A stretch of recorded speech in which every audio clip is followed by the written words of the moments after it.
आज हम पढ़ेंगे भौतिक भारत की भौतिक की विशेषताएं।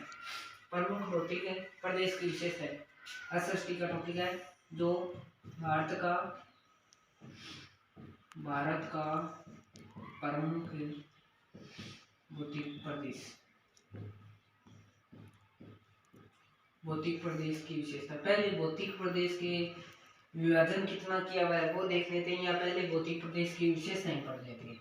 किस प्रकार की अपने जो किस अक्षांश के अंदर आता है भारत, और किस अक्षांश देशांतर के अंदर आता है। ठीक है, इस प्रकार का ये भारत का नक्शा है जो इस प्रकार नेपाल आ जाता है, फिर यहाँ पर सिक्किम आ जाता है, और फिर भूटान आ जाता है, और अरुणाचल प्रदेश होता हुआ इधर म्यांमार, मणिपुर, मिजोरम, नागालैंड, असम, त्रिपुरा, और इधर पश्चिम बंगाल होता हुआ इधर से गुजरात का सक्रिय क्षेत्र इधर। इस प्रकार ये भारत के जो सबसे अक्षांश की दृष्टि से देखें तो सबसे नीचे वाला अक्षांश है यहाँ पर कौन सा अक्षांश है 8 डिग्री 4 है।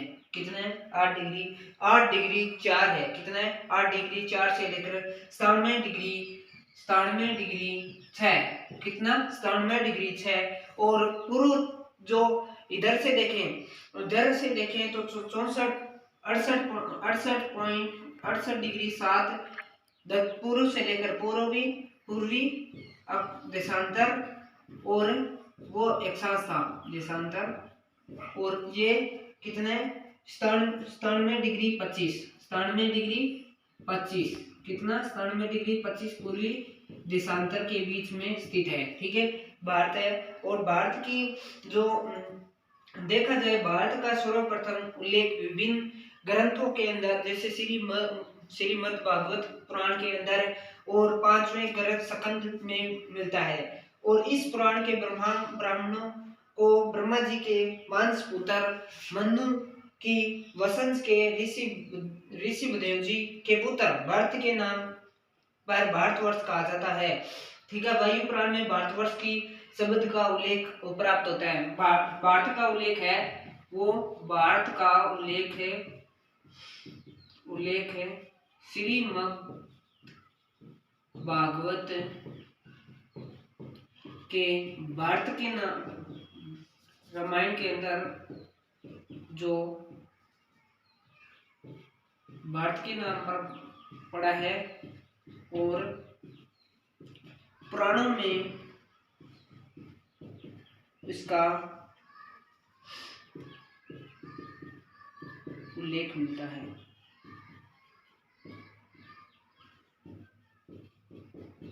ठीक है, आज और इसके बाद में हम पढ़ेंगे इसके भारत के भौतिक प्रदेश की कितने भागों में बंटा हुआ है। भारत का भौतिक प्रदेश कितने भागों में है उसका उल्लेख करेंगे।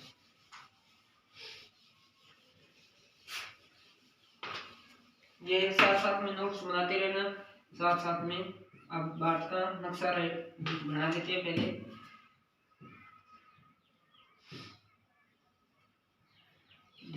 का क्षेत्र आ गया, ये नेपाल आ गया, ये सिक्किम आ गया, ये भूटान, अरुणाचल प्रदेश, और फिर नागालैंड, मणिपुर होता हुआ इधर। ये जैसे भारत के भौतिक प्रदेश कितने भागों में बांटा हुआ है 7। कौन कौन से पहले लिख लेते हैं। भारत के भौतिक प्रदेश पहले पर्वतीय प्रदेश जो हिमालय वाला प्रदेश है वो, फिर दूसरा पूर्वोत्तर भारत। कौन सा पूर्वोत्तर भारत। तीसरा हम मैदानी भाग को ले लेते हैं। मैदानी अभी आपको इस मानचित्र में बताया जाएगा भाग। और इसके बाद में चौथा मरुस्थलीय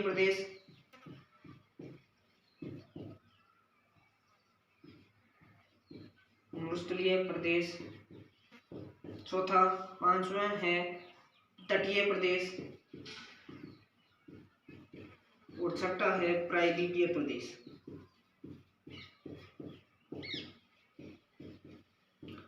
और 7वां है कौन सा द्वीपीय प्रदेश। ठीक है, अब पर्वतीय प्रदेश जैसे जास्कर, काराकोरम, जास्कर, लद्दाख, बाघ, बड़ा बड़ा हिमालय, मध्य हिमालय, बाह्य हिमालय, ठीक है। पूर्वोत्तर भारत आ गया ये क्षेत्र, ठीक है। इस प्रकार ये क्षेत्र है ना, ये क्षेत्र कौन सा क्षेत्र कहलाता है? पर्वतीय प्रदेश। कौन सा? पर्वतीय प्रदेश। कौन सा क्षेत्र? पर्वतीय प्रदेश। इधर देखो ये मैदानी भाग है। कौन सा क्षेत्र है? मैदानी। कुछ भाग यहाँ असम के अंदर है, कुछ भाग, और कुछ भाग यहाँ पे, ये क्या है? इधर से मैदानी भाग है। मैदानी भाग ये राजस्थान वाला मरुस्थलीय प्रदेश,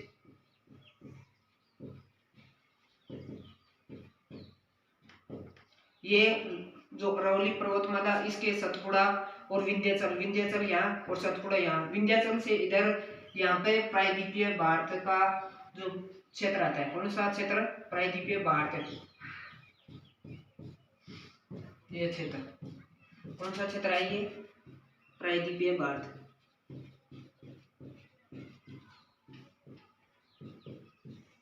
ये कौन सा क्षेत्र है? ये तटीय प्रदेश। कौन सा? तटीय प्रदेश। जैसे पूर्वी तट, पश्चिम तट, ये इधर वाला पूर्वी तट, इधर पश्चिम। इधर कौन सा है? बंगाल की खाड़ी, अरब सागर, इधर अरब सागर। ये कौन सा? तटीय प्रदेश। अब देखो द्वीपीय प्रदेश, ये अंडमान निकोबार द्वीप समूह, ठीक है, अंडमान निकोबार द्वीप समूह। और चौथा यहाँ पर लक्षद्वीप है, वो क्षेत्र है, ठीक है। और इधर पूर्व असम का, इधर नागा पहाड़ी, मिजोरम में मिजो पहाड़ी, इन जनजातियों के आधार पर पहाड़ियों का नाम रखा गया है, ठीक है। अब हम इसके मैदानी प्रदेश के बारे में पढ़ेंगे। क्या पढ़ेंगे? मैदानी प्रदेश की उत्पत्ति कैसे हुई, किस प्रकार उनका उल्लेख करेंगे, ठीक है। ये आपने लिख लिया होगा सभी दोस्तों ने।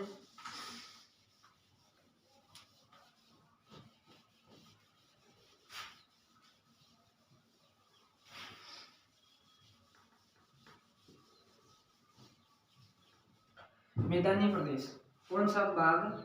मैदानी प्रदेश।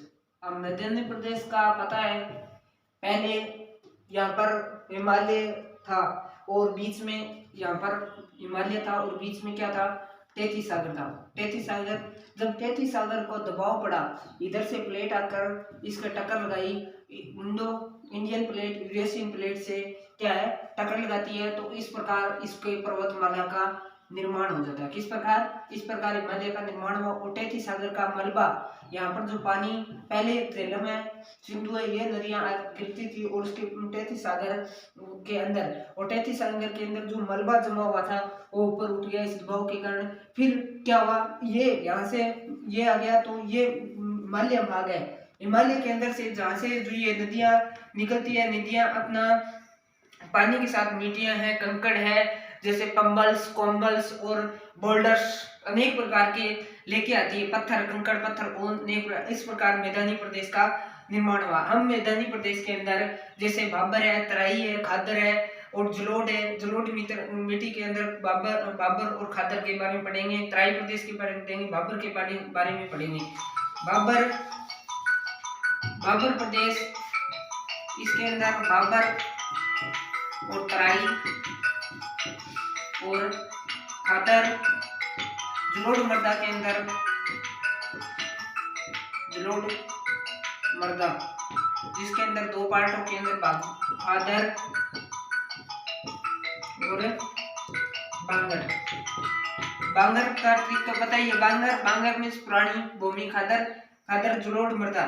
खादर, इस प्रकार नदियां आती है, जैसे ब्रह्मपुत्र नदी यारक पर्वत श्रृंखला से यानियक दरा से होते हुए असम से इधर प्रवेश करती है, और इधर गंगा का मैदान आ गया, गंगा क्षेत्र हो गया, जिसमें पंजाब हो गया, बिहार हो गया और उत्तर प्रदेश वाला भाग हो गया, असम भाग हो गया। ये मैदानी प्रदेश के अंदर आते हैं। मैदानी प्रदेश असम तो ब्रह्मपुत्र के अंदर असम आती है तब वहां पर मैदान बनता है। और बिहार, यहाँ पंजाब 5 नदियों से बंद करना है। पंच प्लस आब, 5 नदियों से। कौन सी? पंच आब। कौन कौन सी नदियों से? इधर एक बार बाबर के बारे में पढ़ देते हैं। बाबर क्या होता है? जो हिमालय से जो जैसे बोल्डर्स, इस प्रकार हिमालय यहाँ से घाटियां निर्माण करती है। यहाँ से घाटियां होती है बीच बीच में, जो यहाँ से बड़े बड़े बोल्डर्स मतलब बड़े बड़े पत्थर बोल्डर्स इंग्लिश में इसे क्या कहते हैं? बोल्डर्स। क्या कहते हैं? बोल्डर्स में बड़े बड़े पत्थर। यहाँ पर कोम्बल्स और पंबल्स, 2 प्रकार के कंकड़ पत्थर साथ में लाती है। फिर धीरे धीरे यहाँ पर क्या कर देती है? धीरे धीरे जमा कर देती है। इसके अंदर पानी आएगा, जिसके अंदर जैसे कंकड़ पत्थर के अंदर पानी आता है, तो पानी जो वाटर है, वाटर इसके अंदर से चला जाता है, या पानी है इसके अंदर गुम्फित हो जाता है। इस कारण से यहाँ पर नदियां क्या हो जाती है? गुम्फित हो जाती है। क्या हो जाती है? गुम्फित हो जाती है। और गुम्फित होने के बाद में धीरे धीरे बाद में तराई क्षेत्र आता है। बाबर के बाद में क्या आता है? तराई क्षेत्र।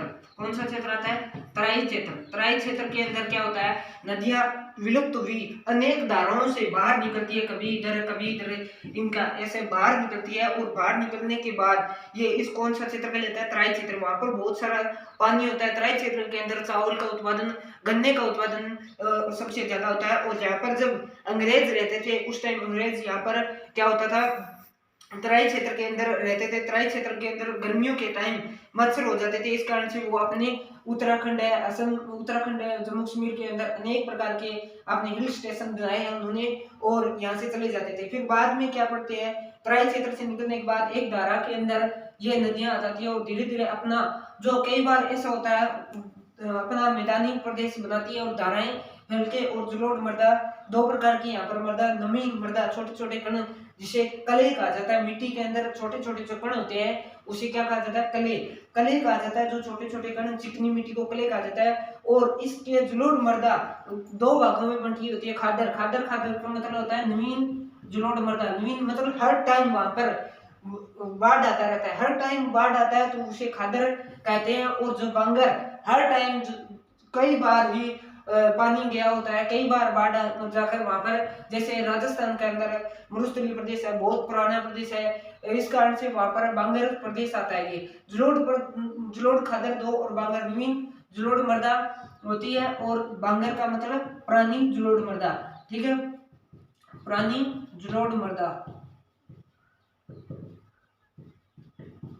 पुरानी जलोढ़ मृदा। अब हमने बाबर के बारे में पढ़ लिया, तराई के प्रदेश, जलोढ़ मृदा, खादर और बागर के बारे में पढ़ दिया। पंजाब, बिहार, उत्तर प्रदेश। पंजाब नदियों से, जैसे सिंधु है, झेलम है, सतलज है, व्यास है, इन नदियों से मिला होता है। सिंधु, पंजाब, 5 आबों से पंजाब का क्षेत्र सिंधु है, झेलम है, सतलज है, व्यास है, रावी है। सिंधु, झेलम, व्यास, सतलज, ये रावी, इस प्रकार का इन 5 नदियों से ये क्षेत्र मिला है। पंजाब मॉन्टेन है, और इसके बिहार क्षेत्र, असम क्षेत्र, उत्तर प्रदेश बांगर खादर, और इधर असम के अंदर ब्रह्मपुत्र नदी आती है, ये अपना मिट्टी ले जाती है। और यहाँ पर आकर दोनों, एक ब्रह्मपुत्र और गंगा नदी यहाँ पर आकर सबसे बड़ा डेल्टा का निर्माण करती है। क्या डेल्टा? उसका नाम क्या है? सुंदरबन डेल्टा। क्या कहा जाता है? सुंदरबन डेल्टा। यहाँ पर विश्व का सबसे बड़ा डेल्टा बनाती है, विश्व का सबसे बड़ा डेल्टा निर्माण करती है। और असम के अंदर असम के अंदर ब्रह्मपुत्र नदी है, जो इस प्रकार, एक बार आपने लिख लिया होगा सबने। और ब्रह्मपुत्र नदी यहाँ से याराकम पर्वत यांगियक दर्रे से निकलती है, और उसके बाद में असम आकर अनेक धाराओं से बढ़ जाती है। इस प्रकार धाराएं अलग अलग यहाँ पर द्वीप बना देती है। सबसे बड़ा द्वीप, जो राजस्थान पुलिस के अंदर पीछे कांस्टेबल के अंदर पूछा गया था कि सबसे बड़ा द्वीप, विश्व का सबसे बड़ा नदीय द्वीप कौन सा है? विश्व का सबसे बड़ा नदीय द्वीप कौन सा है? तो आपको बताना है मांजुली द्वीप। कौन सा बनाती है? मांजुली द्वीप नदीय द्वीप बनाती है, जो मांजुली द्वीप और ब्रह्मपुत्र नदी मिलाती है। ब्रह्मपुत्र उसके बाद में तीस्ता नदी, यहाँ पर गंगा के अंदर तीस्ता नदी मिल जाती है और यहाँ पर पद्मा, जमुना, मेघना के नाम से।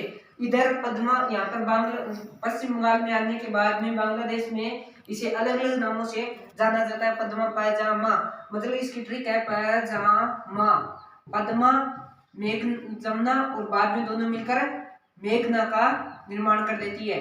ठीक है, तो इस प्रकार ये भारत का मैदानी प्रदेश है। इसके अंदर और विशेषता ये है कि यहाँ पर चावल का सबसे ज्यादा उत्पादन होता है, गन्ने का सबसे ज्यादा उत्पादन। उत्तर प्रदेश को गन्ने का कटोरा कहा जाता है। असम में, बिहार में सबसे ज्यादा क्या होता है, चावल उत्पादन होता है। असम के अंदर चावल का उत्पादन होता है। यहाँ पर सबसे ज्यादा बरसात का क्षेत्र है, यहाँ पर ज्यादा बरसात होती है। यही इसकी प्रमुख विशेषता है।